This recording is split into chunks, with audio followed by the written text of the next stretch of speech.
Australians now are going to be asked if they approve of a proposed law that the Voice movement is kind of suggesting, or at least bringing awareness to. And pretty much what this proposed law is that Australians are going to be asked if they approve on is basically to alter the constitution to recognise the First Peoples of Australia by establishing an Aboriginal and Torres Strait Islander voice. And this is going to be done by a referendum. So firstly, what do you think will be the outcome if Australians vote yes to this whole proposed law? And second, what's going to be the outcome if they vote no?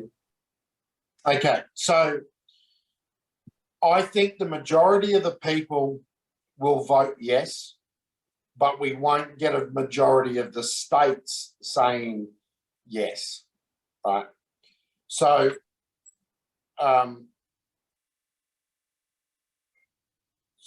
pretty much what that means is I think we'll get a high proportion of like Victoria, New South Wales, which is where the bulk of the people are, Southeast Queensland all saying yes. Queensland will be overall a no because of everyone that lives up north. It's the only saving grace Queensland's got is everyone outside the Southeast Queensland corner with a half a fucking brain. WA will be the same. Everyone that lives in Perth will vote yes, but everyone else outside will vote no. Tasmania will probably go no. So there's two qualifications for a referendum. You've got to have the majority of the people and the majority of the states. And so I think personally it's going to end up being a no, but it's because it's such an emotionally driven argument that most people that vote now can't vote on logic, they vote on emotion. And anyone that you ask about, especially in the champagne latte sipping set, that get asked a question like this, of course they're going to say yes.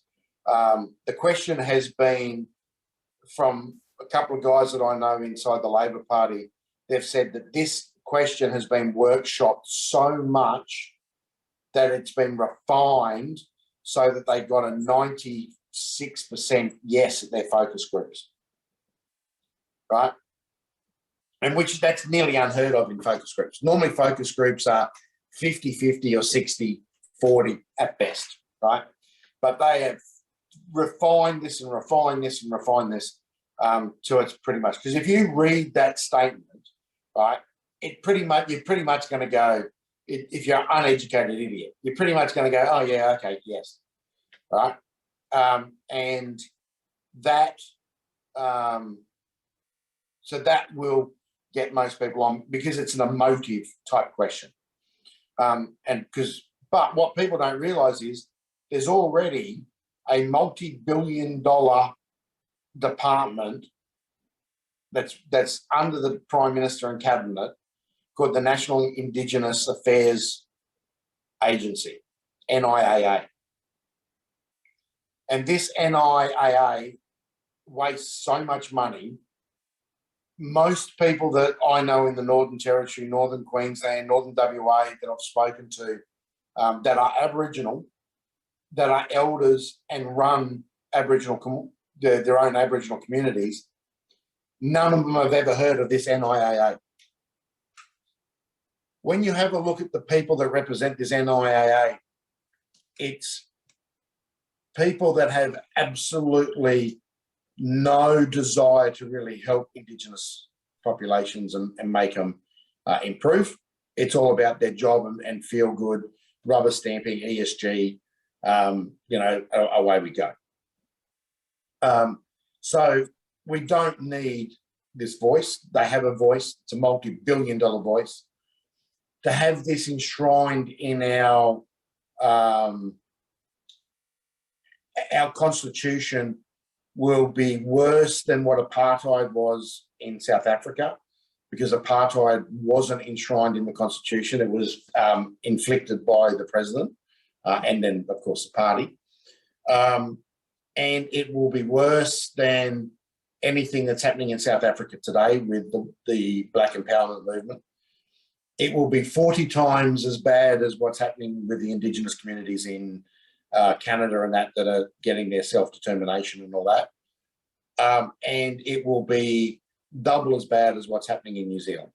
New Zealand is becoming, through this Maori enlightenment stuff, that they own the water and they own this and they own that. New Zealand's basically on a trajectory to be a failed state. And I strongly believe, I'll just go on a bit of a tangent here, I strongly believe Jacinta Ardern failed shit because she knew that everything she put in place was going to create a failed state in New Zealand. It's rumoured that Justin Trudeau is doing the same thing. They've brought in these rules and everything for their, stupid masters in Europe, and they're going to usher in massive failed states. We're going to do the same thing here in Australia by bringing in this voice. It will create a failed state in Australia because a lot of the stuff has. So let's just read the wording of what will actually go in the Constitution, and anyone who's got half a brain will realise that this is really bad. So if yes, the Constitution would be amended as follows. Number 1, there shall be a body to be called the Aboriginal and Torres Strait Islander Voice, right? Now, there is nothing to say what the voice is, except this. Number 2, the Aboriginal and Torres Strait Islander Voice may make representations to the Parliament and the executive government of the Commonwealth on matters relating to Aboriginal and Torres Strait Islander peoples. Okay, that sounds like an advisory body, right? That exact statement, right, that says is replace voice with NIAA. The Aboriginal and Torres Strait Islander, NIAA, makes representations to the Parliament and the executive government of the Commonwealth on matters relating to Aboriginal and Torres Strait Islander peoples. That's what the NIA does today. There is no need for a voice. It's already there. It's just not working. It's a $2.5–3 billion a year black hole. Enshrining this in the Constitution means that that'll be a $30 billion a year or more black hole. The last part is the scary part. The Parliament shall, subject to the Constitution, right? So basically subject to number 2 and number 1 of this amendment, have power to make laws with respect to matters relating to the Aboriginal and Torres Strait Islander voice, right? Including its composition, functions, powers, and procedures. Now, what that says to me is, and we never want to go back down this road, is if a centre-right or a far-right government got back into power,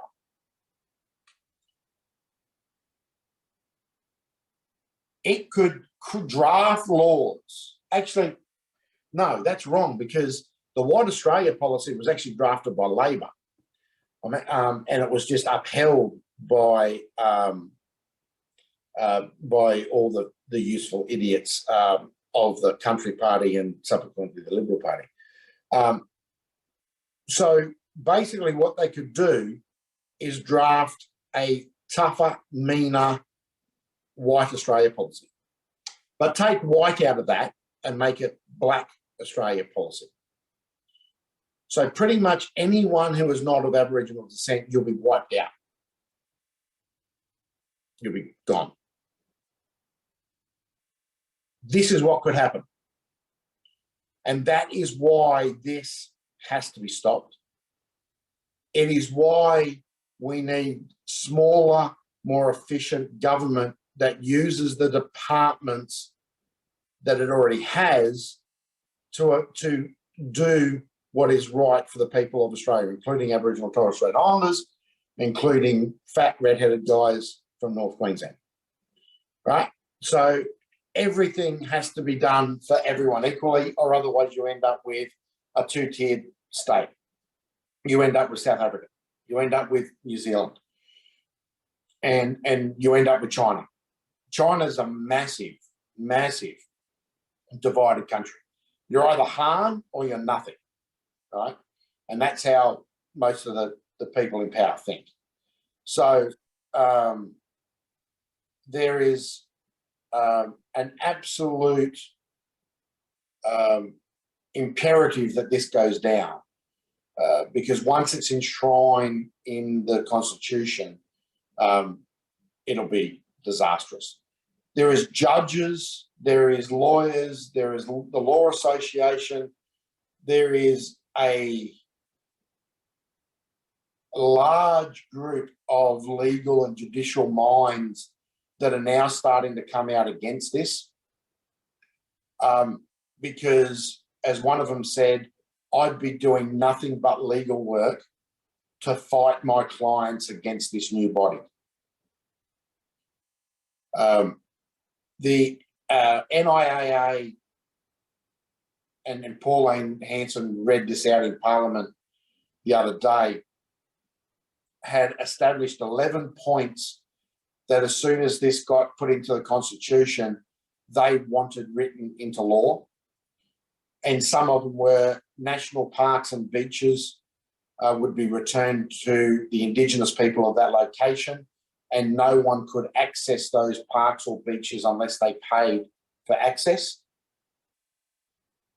You know, so not only would you have to pay for a parks permit, you know, to go into a national park from the government, but you'd have to pay for a card to say that you had the right, or a permit, you had the right to not trespass, but to enter Aboriginal or Torres Strait Islander land. Parks and recreation facilities would all be handed over to the local people. You would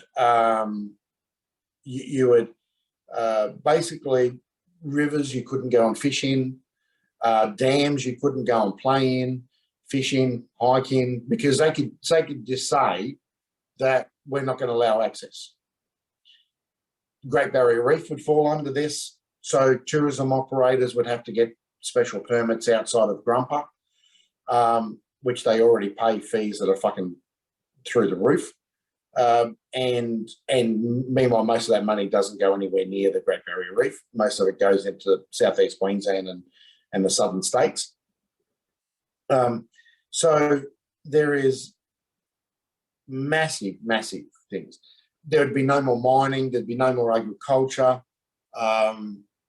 It would all be shut down. Because what you got to remember is most of the agriculture and mining in this country happens on government-owned land, right? Happens on leasehold land, government leasehold, perpetual leasehold land. All that land would be turned over to the Aboriginal and Torres Strait Islander people. Now, if the Voice was overrun by inner city 1/98 billionth caste white men, and, well, actually white women, white middle-aged women seem to be the real cause in a lot of these institutions that live in the inner city, sip latte and have guilt about having money. They would just recommend to Parliament that all lands that had all that sort of stuff on would no longer be available for cropping, grazing, mining, and all that. Australia would become a third world country overnight.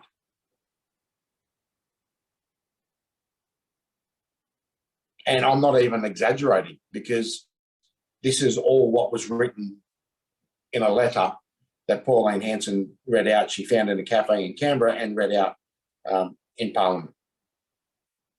So they're already planning on the success of a yes vote. They're already planning the destruction of everything that we know and hold dear about Australia and the access that we have to certain parts. I whinge and bitch and moan about having to get a parks permit, especially in New South Wales. They're fucking idiots. You know, just to go and have a look at a lookout, right? And if you want to camp, holy shit, just about forget it, right? We've got Nazi green councils that are making development not happen. Imagine once they get the layer of this on top, nothing will happen. You think that the housing crisis is bad now, you won't be able to afford to buy a house because an average house in the suburbs will cost you 10 million bucks because the prices will get driven through the roof. Because there'll be no more land opened up for development. And once again, I do solemnly believe that this is part of the program of making sure everyone lives in cities so that they can be totally controlled. So people, this is really, really bad stuff. So if it does come through, is there really anything someone can do to escape the madness, or is really the only option leaving Australia? Pretty much, you'll be forced to leave Australia. Unless you can make yourself essential, because this will drive. So what happened in places like South Africa and what's happening in New Zealand is business is leaving, international investment is leaving. We rely on international investment. There is no other thing that keeps Australia afloat apart from international investment, right? At the big end of town, it relies on international investment. That's just how it is. So we're sitting in a position at the moment where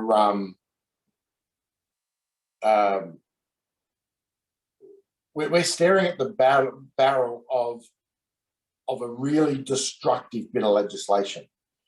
And the reason that I believe the reason that both governments could have done this to enhance the Aboriginal community situation, they could have just done it through legislation because the NIAA already exists, right? And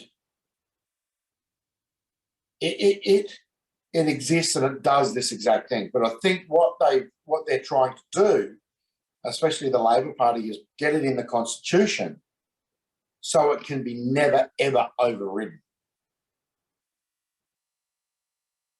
And that's the sinister part. They think that by doing this that they can usher in a perpetual Labor government forever. And that's pretty much what they're trying to do. And mind you, with the state of the Conservative side of government,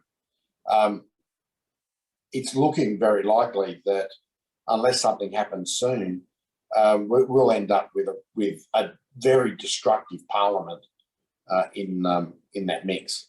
So yeah, there's a lot more happening than meets the eye, and those are all like really interesting points because the foreseeable, who knows what's going to happen with the future of Australia. All you can really do is just watch it and then just hope for the best, really, and do your part. Comes down to the individual. Just do your part in making sure you're being proactive.